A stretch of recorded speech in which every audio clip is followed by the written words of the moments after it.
relaxation, moments of peace of mind, moments of happiness and joy. This is not something which is so unfamiliar to human experience. It's not something so alien. But the question is, and this is the thing that really has an impact on your life, is it enduring? Is it enduring? So, this is the human conflict. We live in a universe in which everything is in a constant state of change. Nothing remains at rest, even for a brief moment. External world is always constantly changing. Political conditions are always changing. Society is always changing. Humanity is always undergoing all kinds of changes. Your mind is always changing. 5 years of age, you had one kind of mind, one kind of personality. 10 years of age, another mind, another personality. 20, 30 years of age, again, another mind, another personality. Beliefs which you once may have given great significance and importance. Today, if you look back at it, maybe, I don't know what beliefs you may have, but maybe if you look back at it, you find today they seem very silly. All the time, we are going through various changes like this. It's just like a statement of a Greek mystic whose name was Heraclitus. Heraclitus said, "You can't step into the same river twice." And that is how we are. We are just like a candle flame burning. And when we look at a candle flame, we usually think the flame that burns in one moment is the same flame that burns in the next moment. But that is not so. It is a different flame. Oh, it's like I have a torch in my hand. Very quickly I make a circle. It looks like it's just one circle, but actually what is it in reality? Just a series of flames which gives the appearance of a circle in a universe in which everything is constantly changing. How is true happiness and enduring freedom possible? For this reason, in yoga, we always talked about non-attachment. And what is it which supports your attachment? It is always the ego.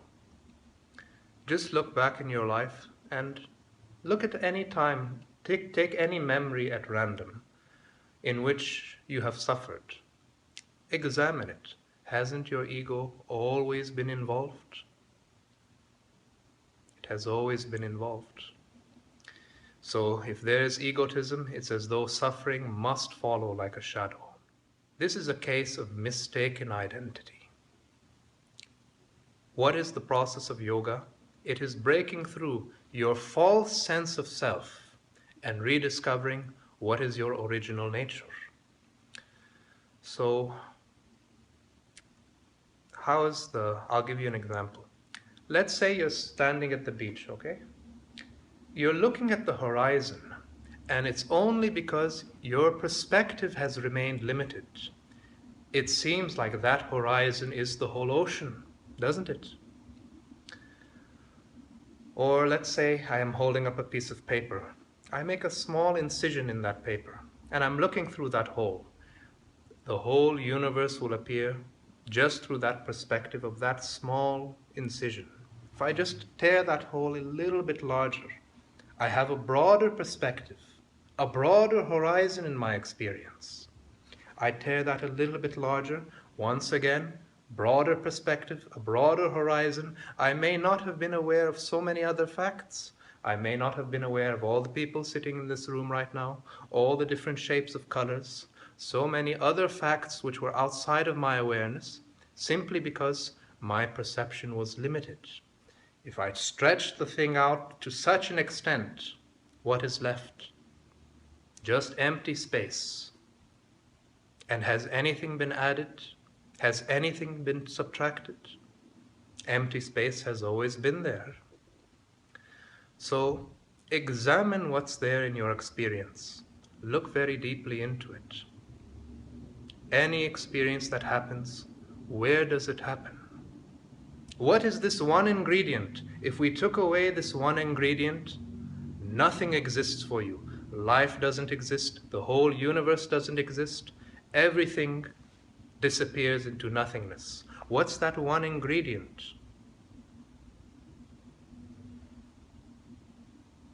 What is that one ingredient?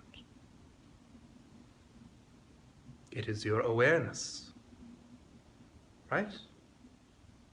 The fact that you are conscious right now. Consciousness is like the cosmic screen upon which all the images of the universe appear.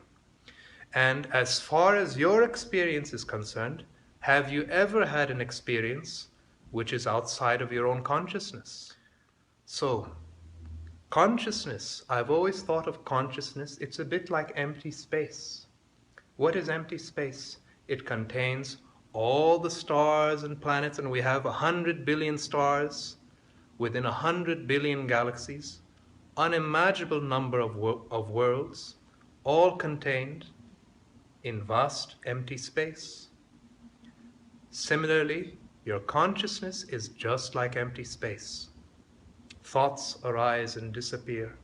Emotions arise and disappear. Sights, sounds, mental impressions, all the experience of the five senses. Yet all of it is happening within the empty space of your own consciousness. So, what is the ego? What is involved in this thing? I would describe it like this. You are mistaking the things that are seen with the seer within you. The objects of experience with the experiencer. The observed with the nature of the observer. So, and this is how we can become so sidetracked. This is why most people are totally disconnected with themselves, because the mind and the five senses are always externalized. But what is that nature that sees through the eyes, hears through the ears, smells through the nose, tastes through the tongue? And that is the essential question of yoga. Who are you? And if you don't know who you are, just imagine this.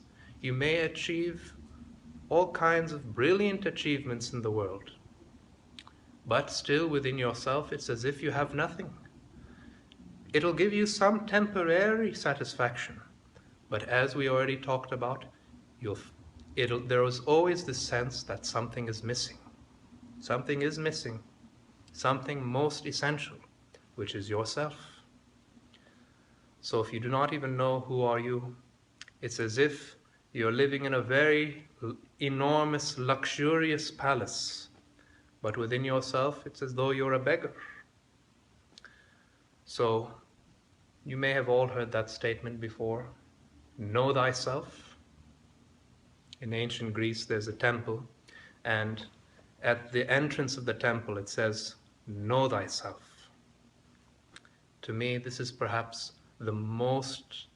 one of the most important statements, and plain statements, simple. It doesn't need any genius or brilliant intellect to understand.